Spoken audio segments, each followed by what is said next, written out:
हरे कृष्णा. प्रेक्षक हो, आपले गीता जीवनीमध्ये स्वागत आहे. भगवद्गीता जशी आहे तशी, अध्याय 4, श्लोक क्रमांक 12. आंक्षन्तः कर्मणां सिद्धिं यजन्त इह देवताः क्षिप्रं हि मानुषे लोके सिद्धिर्भवति कर्मजा. भाषांतर.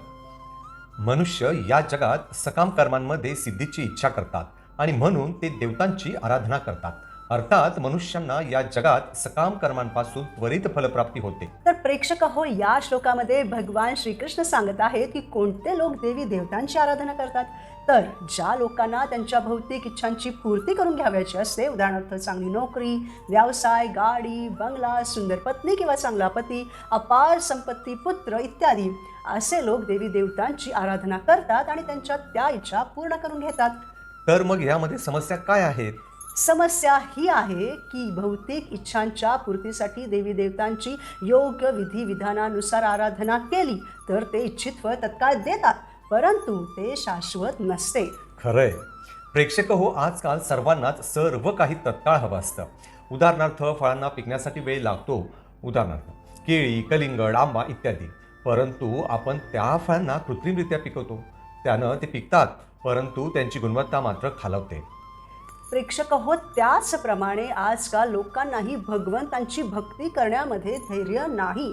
त्यांना असं वाटतं की मी आज भगवंतांची पूजा केली की मला उद्या लगेच भगवंत मिळालेच पाहिजेत, पण असं होत नाही. आणि मग असे लोक भगवान श्रीकृष्णांची पूजा करण्याऐवजी त्यांच्या भौतिक कामना पूर्ण करण्यासाठी वेगवेगळ्या देवी देवतांच्या पूजेला लागतात आणि मग त्यांची चेतना खालावते. प्रेक्षक हो, या भौतिक जगामध्ये देवी देवतांविषयी अत्यंत चुकीची कल्पना आहे आणि विद्वान म्हणून प्रख्यात असणारे अल्पज्ञ लोकही या देवी देवतांना भगवंतांचीच विविध रूपे समजतात. ते समजतात की ब्रह्मा, विष्णू, महेश हे सर्वजण भगवंत आहेत, तसेच वेगवेगळे देवी देवताही भगवंत आहेत. खरं तर ही भ्रांत धारणा आहे, कारण सर्व देवी देवता हे भगवान श्रीकृष्णांची विविध रूपे नाहीत, तर ते भगवंतांचे अंश आहेत. ज्याप्रमाणे आपण भगवंतांचे अंश आहोत त्याचप्रमाणे. परंतु तरीही आपल्यासारख्या सर्वसाधारण जीवात्म्यांमध्ये आणि देवदेवतासारख्या जीवात्म्यांमध्ये फरक आहे. उदाहरणार्थ, जर एखादा सर्वसाधारण मनुष्य असेल आणि एखादा प्रधानमंत्री असेल तर त्या दोघांच्या अधिकारामध्ये फरक आहे की नाही? नक्कीच आहे. ते दोघेही मनुष्य जरी असले तरी त्या दोघांमध्ये फरक आहे. त्याचप्रमाणे मनुष्यही जीवात्म्या आहेत आणि देवताही जीवात्म्या आहेत, परंतु त्यांच्यामध्ये भेद आहे.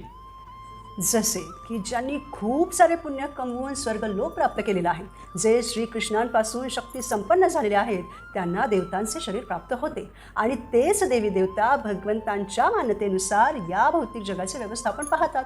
उदाहरणार्थ वारा पुरवण्याकरता वायुदेवता, पाण्यासाठी वरुण देवता, पावसासाठी इंद्रदेवता, अग्नीसाठी अग्निदेवता इत्यादी इत्यादी वेगवेगळ्या देवी देवतांना भगवान श्रीकृष्णांनी वेगवेगळ्या सेवेसाठी नियुक्त केलेलं आहे. अशा प्रकारे सर्व देवी देवतांमध्ये असणारे जीवात्मे मनुष्यांमध्ये असणाऱ्या जीवात्म्यांपेक्षा जास्त शक्तिशाली असतात आणि ते भगवंतांचे भक्तही असतात. परंतु जे अल्पज्ञ असतात ते सर्व देवी देवतांना आणि श्रीकृष्णांना एक समानच मानतात. परंतु कोणत्याही देवी देवतांना श्रीकृष्णांसमान मानणे हा अपराध आहे. कारण देवता आपल्याला ते देतात जे आपण इच्छितो, परंतु भगवंत आपल्याला तेच देतात ज्याची आपल्याला आवश्यकता असते. उदाहरणार्थ, एखादा मुलगा दुकानात गेला आणि त्याने दुकानदाराला चॉकलेट्स मागितले, तर तो दुकानदार पैसे घेईल आणि चॉकलेट्स देईल, बरोबर. परंतु ते जर त्या मुलाने त्याच्या वडिलांना चॉकलेटसाठी पैसे मागितले तर त्याचे वडील त्या मुलाचे अगोदरच खूप दात किडलेले असल्यामुळे आणखी चॉकलेट्स खाण्यासाठी अजिबात पैसे देत नाही, बरोबर. तर ते त्याला समजावतात की चॉकलेट्स खाणं त्याच्या दातांसाठी कसं हानिकारक आहे ते. म्हणजे देवी देवता त्या दुकानदाराप्रमाणे असतात, त्यांना वरदान देण्यासाठीच नियुक्त केलेलं असतं, त्यांना तशी शक्तीही दिलेली असते, त्यामुळे त्यांना ते वर द्यावे लागतात. तर भगवंत मात्र आपल्यासाठी जे आवश्यक असते तेच देतात, आपल्या आई वडिलांप्रमाणेच, ज्यानं आपला फायदाच होतो. म्हणून बुद्धिमान भक्त देवी देवतांच्या उपासनेतून भौतिक जगात प्राप्त होणाऱ्या अनेक सुखांमध्ये गुरफटून जाण्यापेक्षा भगवत धामात त्वरित परत जाण्याची कामना करतो आणि त्यासाठीच तो केवळ भगवान श्रीकृष्णांचीच आराधना करतो. हा भगवंत आणि देवतांमध्ये तसेच भगवंतांचे भक्त आणि देवतांचे उपासक यांच्यातील भेद आहे. त्याचप्रमाणे आणखी एक भेद म्हणजे ब्रह्मा शिव अशा महान देवतांनाही श्रीकृष्णांसमान मानले जाऊ नये. या देवी देवतांमध्ये केवळ शिवशंकरच हे शिवतत्व आहेत, पद नाही. परंतु इतर सर्व देवी देवता जीवतत्व आहेत, म्हणजे पद आहेत. ब्रह्मदेवही एक पद आहे. ज्याप्रमाणे चंद्र, सूर्य, वायू, अग्नी हे पद आहेत, त्याचप्रमाणे. आणि जो जीवात्मा जेवढी पुण्य अर्जित करतो त्याला त्या पदावर नियुक्त केले जातं.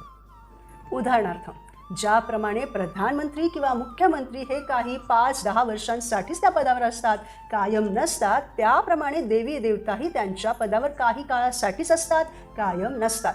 मग प्रेक्षक हो, अशा प्रकारे सर्वच देवी देवता या तात्पुरत्या स्वरूपात त्या पदावर असतात, शाश्वत रूपाने नसतात.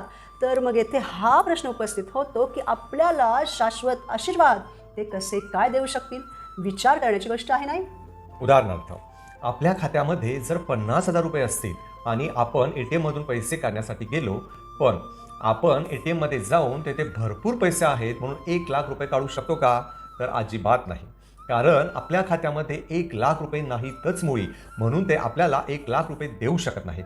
तर आपल्या खात्यामध्ये 50,000 रुपये आहेत म्हणून ते खाते आपल्याला जास्तीत जास्त 50,000 रुपयेच देऊ शकते. म्हणजे काय, तर ज्याच्याजवळ जे आहे तेच तो देऊ शकतो.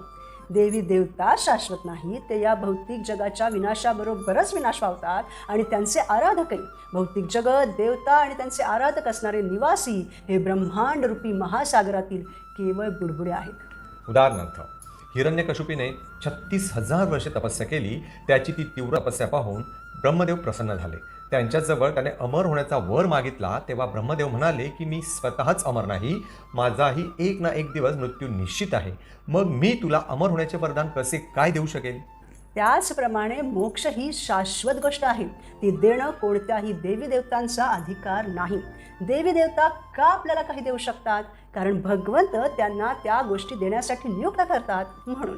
उदाहरणार्थ, भगवंतांनी इंद्रदेवांना पावसाची देवता म्हणून नियुक्त करून त्यांना काही ठराविक पाण्याचा साठा दिलेला आहे आणि तो वितरित करण्याची सेवा दिलेली आहे. अशा प्रकारे देणारे तर भगवान श्रीकृष्णच आहेत. जर त्या देवी देवतांनी नियुक्त केलेल्या सेवा नाही केल्या तर मात्र त्यांना दंड मिळतो. आपण भगवंतांच्या गोवर्धन लीलेमध्ये बघतो ना की इंद्राला अहंकार झाला होता की मीच पाऊस पाडतो म्हणून. भगवंतांनी त्याचा अहंकार दूर करण्यासाठी गोवर्धन लीला केली. इंद्राची पूजा थांबवली, गोवर्धनाची पूजा करण्यास सांगितले.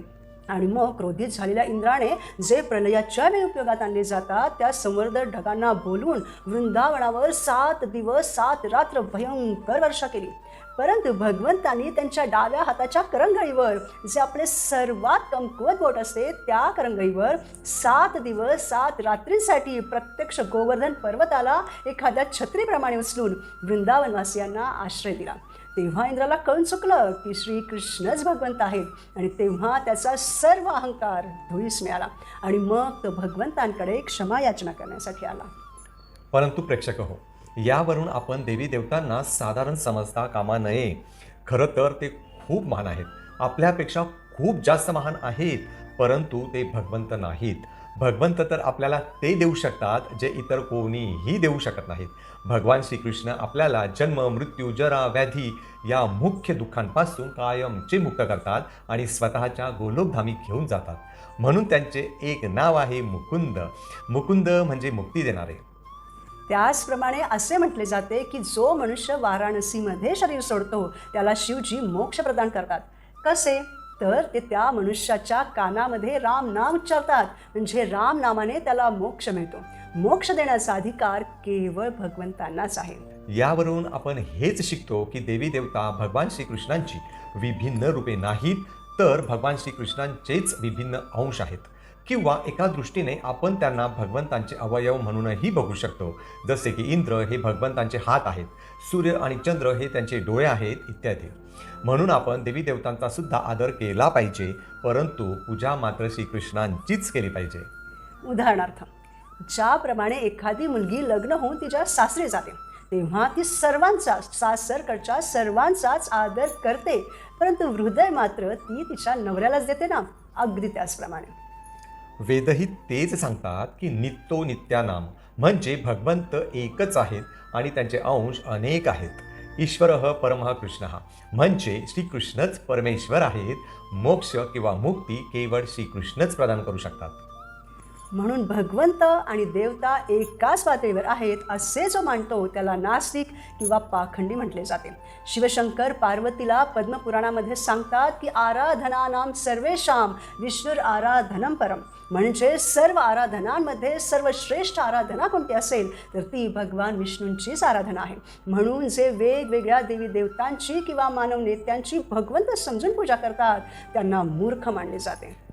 तसेच प्रेक्षक हो, हे देवी देवता जेथे राहतात ना, तो स्वर्ग सुद्धा भौतिक जगाचाच भाग आहे बरं का.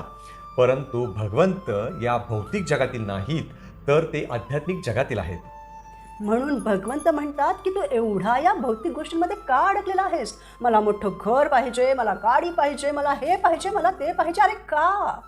परंतु हे सर्व मिळणं न मिळणं कर्मानुसार होणारच आहे. भक्त हो, आपल्याला येथे भक्तीद्वारे प्रत्यक्ष भगवंतांशी संबंध जोडण्याची संधी मिळालेली आहे. भगवंत म्हणतात की तुम्ही देवी देवतांच्या तात्पुरत्या आराधनेमध्ये आणि त्यांच्याकडून मिळणाऱ्या तात्पुरत्या वरदानांमध्ये फसू नका. देवी देवतांना म्हणजे माझ्या मॅनेजर्सना का भेटण्याची इच्छा करता? प्रत्यक्ष मलाच भेटा, प्रत्यक्ष माझ्याकडे या, मी तुम्हाला सर्व काही शाश्वतरित्या देईल, भौतिक क्षणभंगुरतेपासूनही मोक्ष देईल. म्हणून प्रेक्षक हो, आपण आपले मस्तक केवळ भगवान श्रीकृष्णांपुढेच झुकवले पाहिजे. म्हणून शंकरांचे अवतार श्रीपाद शंकराचार्य सांगतात की भज गोविंद भज गोविंद भज गोविंद मूढमते, म्हणजे हे मूर्खा तू केवळ गोविंदांचेच भजन कर. केवळ श्रीकृष्णांची भक्ती केल्याने, म्हणजे एकादशीचा उपवास केल्याने, हरे कृष्ण महामंत्राचा जप केल्याने, गीता भागवताचे अध्ययन केल्याने आपल्याला उत्तम सर्वोत्तम गोष्ट म्हणजे मोक्ष मिळतो, जो केवळ भगवंतांचाच विभाग आहे. म्हणून प्रेक्षक हो, जीवनात आनंदी राहण्यासाठी आपण देवी देवतांची नाही तर सर्व काही शाश्वतरित्या देणाऱ्या भगवान श्रीकृष्णांचीच आराधना केली पाहिजे आणि जेथून पुन्हा परत येण्याची आवश्यकता नाही अशा शाश्वत वैकुंठधामी किंवा गोलोकधामी परतलं पाहिजे. पुढील भागात आपण भगवद्गीतेच्या 4थ्या अध्यायातील पुढील श्लोकांवर मनन करू. भक्ती मार्गाने गुरूंची शरणागती स्वीकारून भगवंतांना प्रसन्न करण्याचा प्रयत्न करूयात. भगवंतांच्या संगतीत शाश्वत आनंद मिळवूयात. धन्यवाद. हरे कृष्णा.